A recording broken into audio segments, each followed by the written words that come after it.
Victoria, thank you so much for being with us. Always a pleasure to see you on TV Rain. Great to be here, Katya. Thanks for the opportunity. So first question may be a little bit surprising, but it's really important. We can hear and see that UN Security Council may be reformed. As we know, President Biden and Secretary Blinken will discuss the issue with US allies during the General Assembly of United Nations. How likely is this reform, actually, Victoria? And when should we wait for it? Katya, I think you can expect that President Biden, in his address to the UN General Assembly, will talk about the urgency now of UN Security Council reform, that we need to get more voices on the Council, that we need to ensure that those members on the Council are really representing and upholding the principles of the UN Charter, including peace and security, including the sovereignty and territorial integrity of nations, and that we need voices from Africa, from the Middle East, from Latin America, who are underrepresented on the Council. So we want to ignite the conversation and then see where it goes. Mm-hmm. What does this reform actually change? Is there a possibility, let's name the things directly, that Russia will not have the veto right anymore?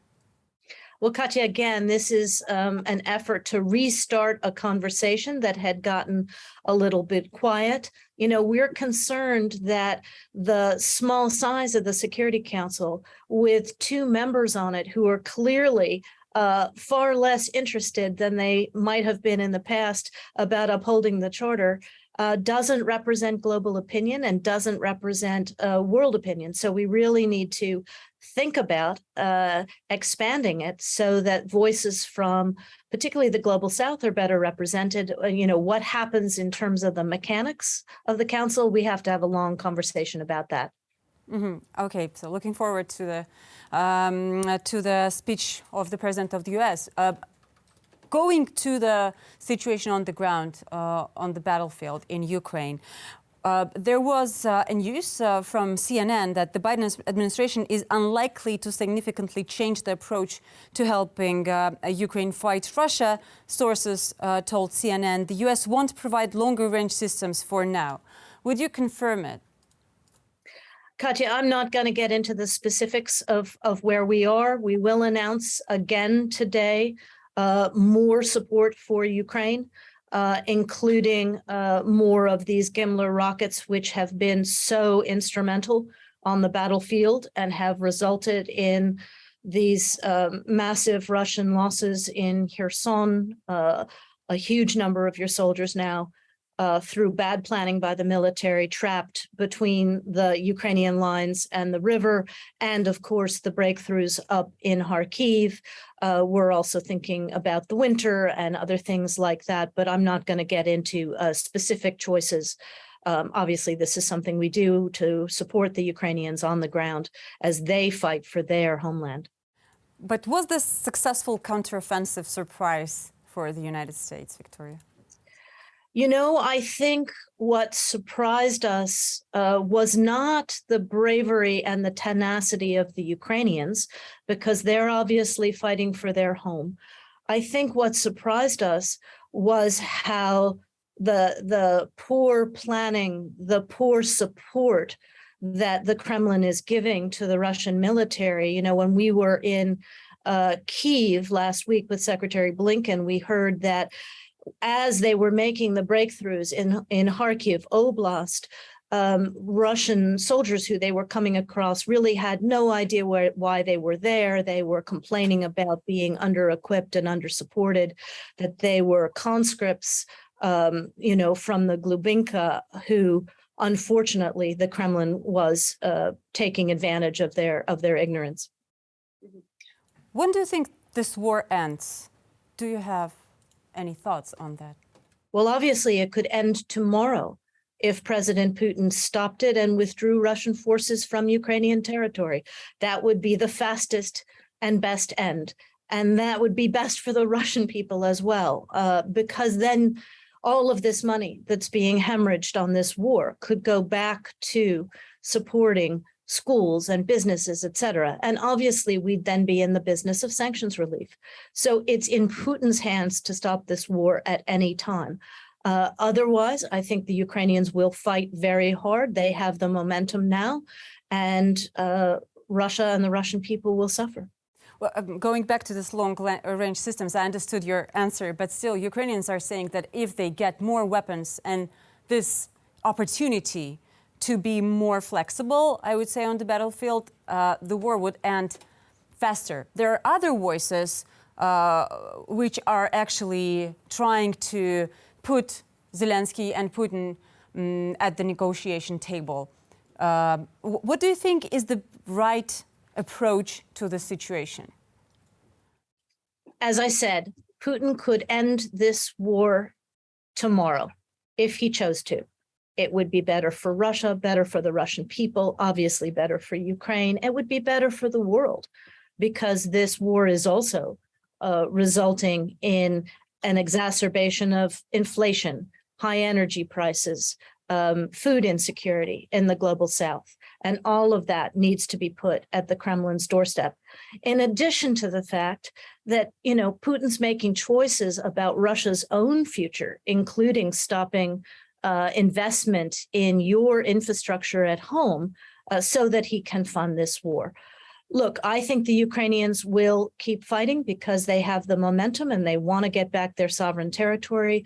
Our position has been that we want to strengthen their hand at the negotiating table, and that's why we're providing this economic and security support, that this is their land.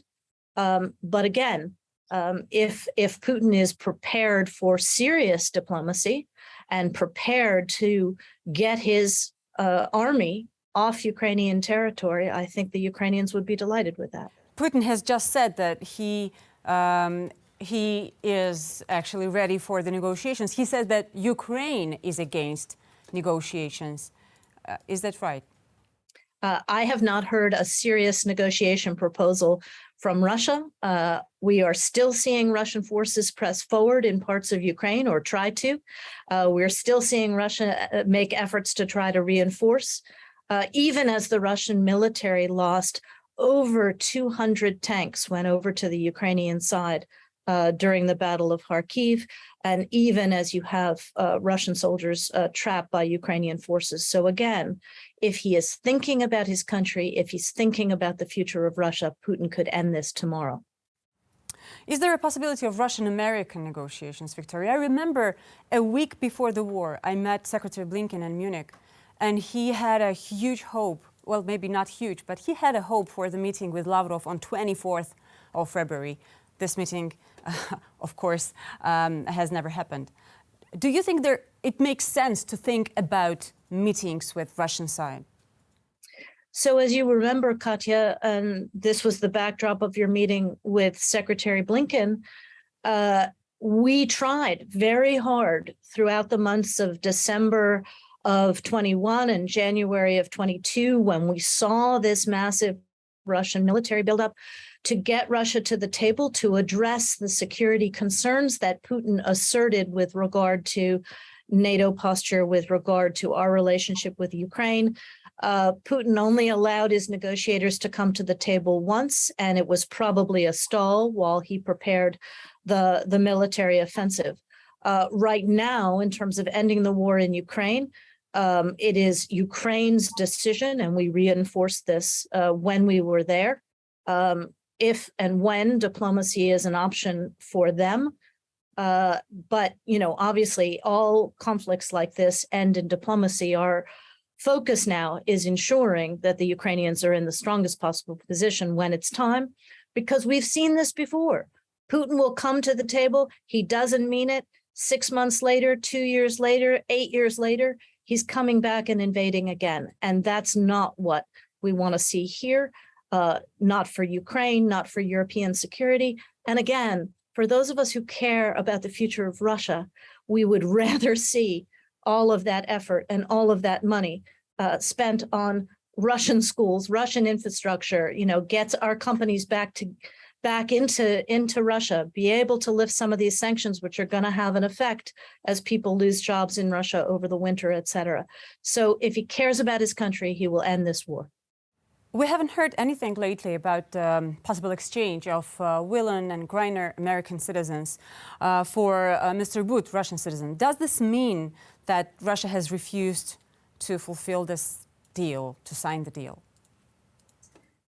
Katya, I'm going to be careful here. There are quiet conversations going on. We have often, even in the toughest Soviet period, been able to solve these issues through quiet diplomacy. We are very focused on getting Brittany and getting Whalen home. They are unjustly detained, as you know. Anybody in Russia who watched that trial knows who Brittany Griner is, that she actually has committed a lot of her life to Russia, playing basketball for the Ekaterinburg team. So this is just a farce, but I don't want to get into the details because I don't want to jeopardize any potential that we might be able to work this out. Can you name the new ambassador of the United States to Russia? Is there a decision made already? I'm going to wait for the White House to formally announce it next Tuesday. But this is a person who is a long-time Russia scholar and diplomat who's been there before for us, a very warm and open and caring person, and somebody who, if we get the opportunity, we hope will help us get this relationship back on track.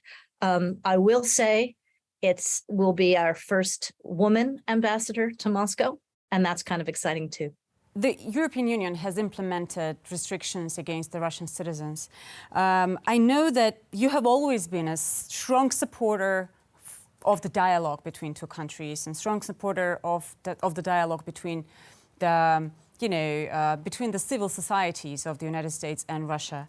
So, what would you say about this policy of your ally of the European Union on visa restrictions and actually ban and cancellation, someone would say, of the whole nation? Look, the EU and its member states make their own decisions about these things. They're in a slightly different situation than we are. I think they're concerned that with so many Russians having free visa travel to the EU, it's become a way for Putin to evade sanctions or launder money through Europe, et cetera. And some of that was behind their decision. You know where we have always been. We are concerned that Putin and the Kremlin do a lot of lying about who America is, about our country, about our people. You know better than most that we have always had warm relations between the real people of the United States and Russia. And from our point of view, getting more Russians to the United States to know us, see the truth, study with us is better for the relationship over the long haul and helps us circumvent all of the awful propaganda that comes from the Kremlin. But the United States is not going to echo this measure. So you are not planning to impose new restrictions against Russian citizens? It is not what we're interested in at the moment. In fact, we're negotiating with the Ministry of Foreign Affairs to get more U.S. consular officers into Moscow to make it easier for Russians to get visas. And that's been complicated as well. Yeah, but do you have any, any hope, any signals from Moscow that this is possible?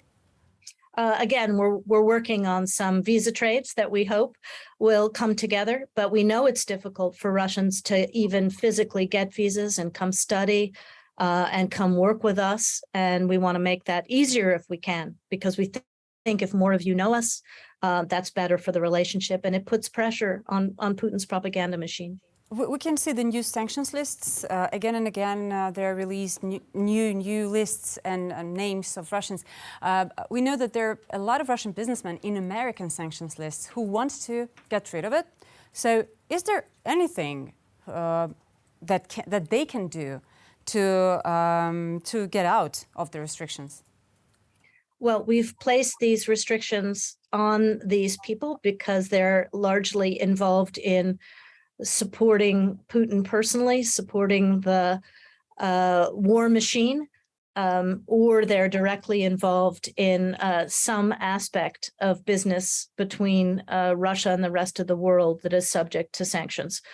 At the moment, what we are hoping is that these people under sanction, as well as anybody else in Russia who has understood what a waste of life and money and glory of, and Russia's reputation this war is, that they will turn and put pressure on the Kremlin to end this war as fast as possible. That's the intent here. Thank you so much, Victoria. It's a pleasure. Katya, great to see you. Thank you so much for all you're doing. Thank you. Hope to see you soon again.